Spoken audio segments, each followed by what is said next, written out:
Hi everyone, thank you so much for joining me today. So in today's video, we're going to be making 2 acetate cards with a twist.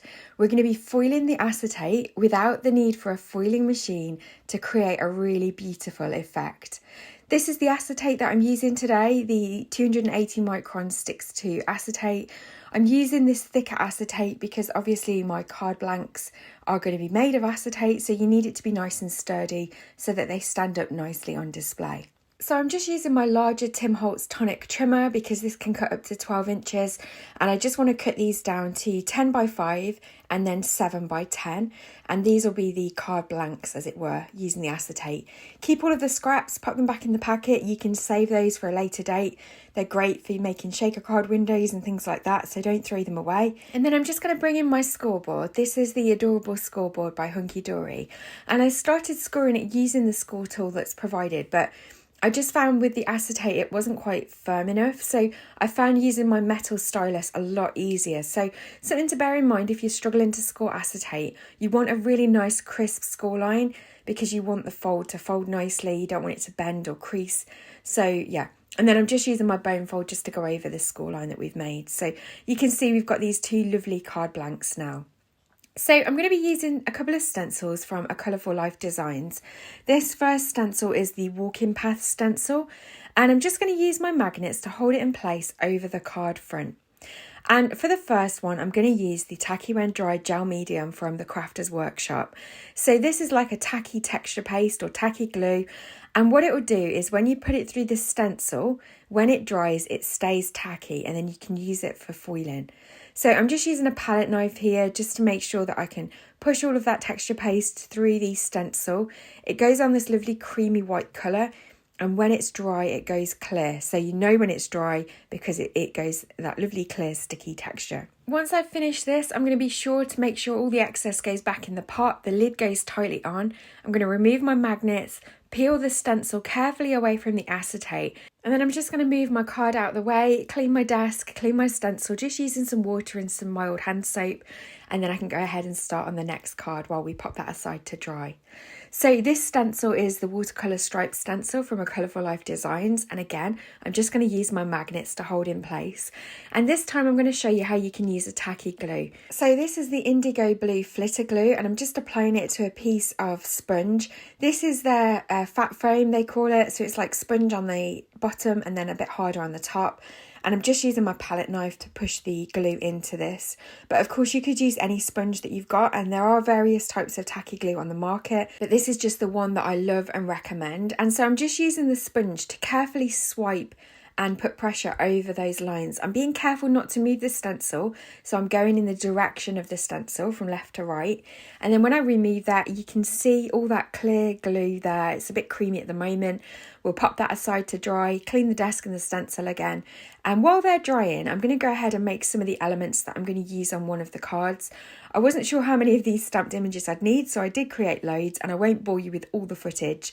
But this is the gorgeous Thoughtful Flowers stamp set from Gina Designs, and it's got these coordinating stencils, which make it really quick and easy to add colour to these stamped images.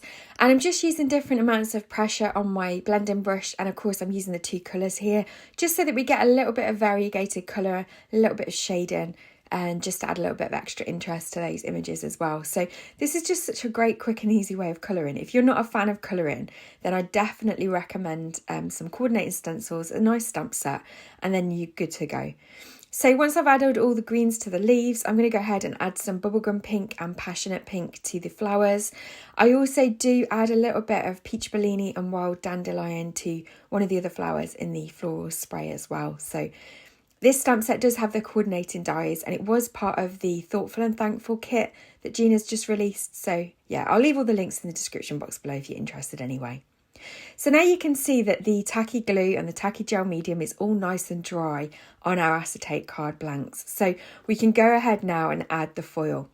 So for the first card, I'm going to use this Wow Fab Foil Peruvian Gold. So this is not a hot foil. This is a toner reactive foil, and it can be applied using double-sided stickers, double-sided tape, toner printed images, or you can use Wow's bonding powder, and you can then apply heat using your heat tool, Or of course you can use it as I'm using it here with Tacky glue or Tacky gel medium. So I've just cut a piece of the foil off and I'm just going to carefully lay it over my acetate panel, making sure that it's as flat and smooth as possible. I don't want any creases in the foil. And then I'm going to go ahead and apply pressure using my finger all over the acetate. You can run it through your die cutting machine if you prefer, if you just want that even pressure nice and quickly. So I just put it in between my plates as if you were going to die cut a die and then just run it through, and then that'll make sure that you get a nice even pressure.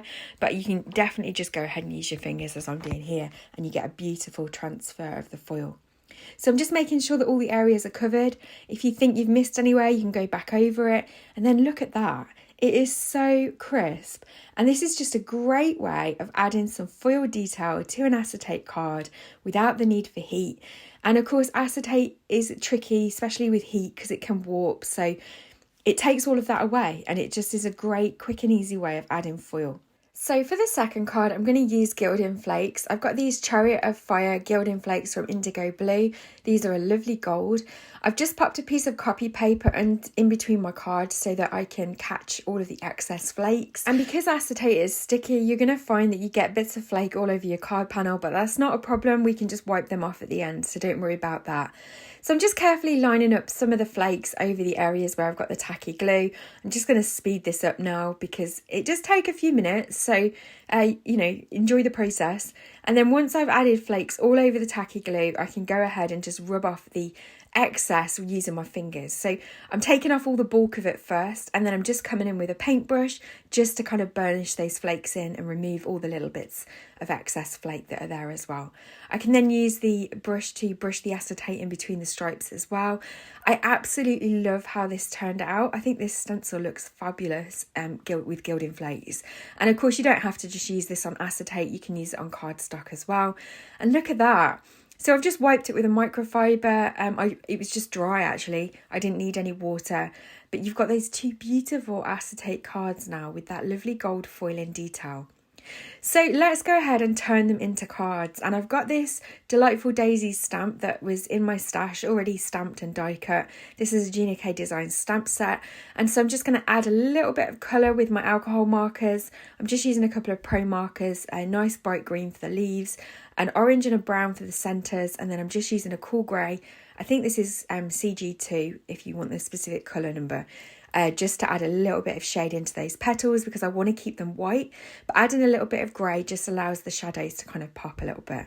So to attach this to the front of my card, I'm going to use some foam tape just to give it a little bit of dimension. So I've got some nice thick foam tape from scrapbook.com, and then I'm going to stick that down, and you'll see that I've already gone ahead and die cut 3 more of those delightful daisies, but just on some white cardstock.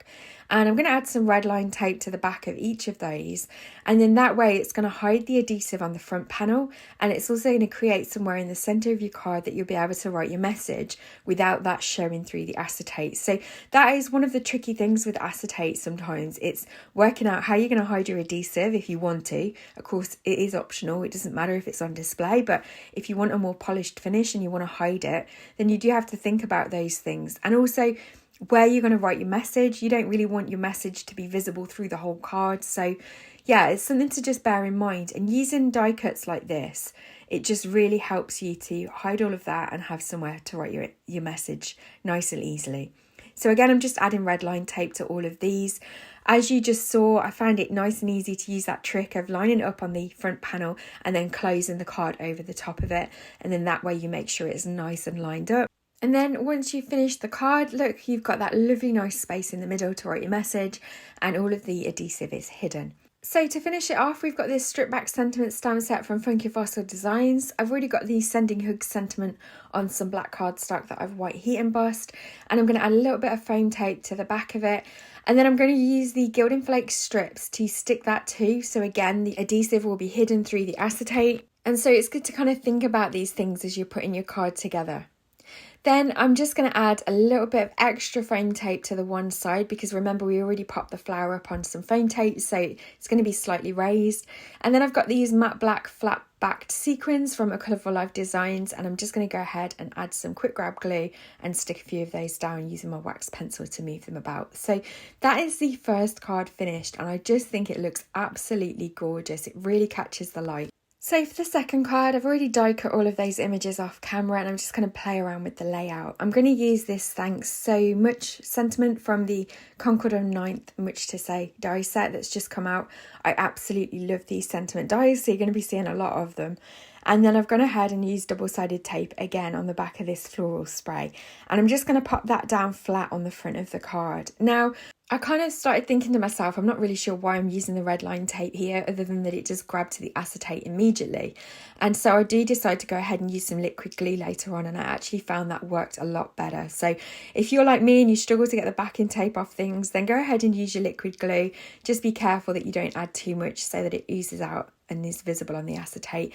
But again, of course, if it does, you can just use some rubbing alcohol or some hand gel, or even just water if you're quick, and then just wipe it off with a microfiber cloth. So yeah, there's always ways around these things. So I've added that nice sentiment in the middle using some foam tape, and then I'm just going to go ahead and add a few of these floral elements using some liquid glue. I've got some Cosmic Shimmer Quick Grab glue in that little glue bottle, and I find that works really well on acetate. It grabs really quickly and it's really solid once it sets. So yeah, I've just added those couple of buds there.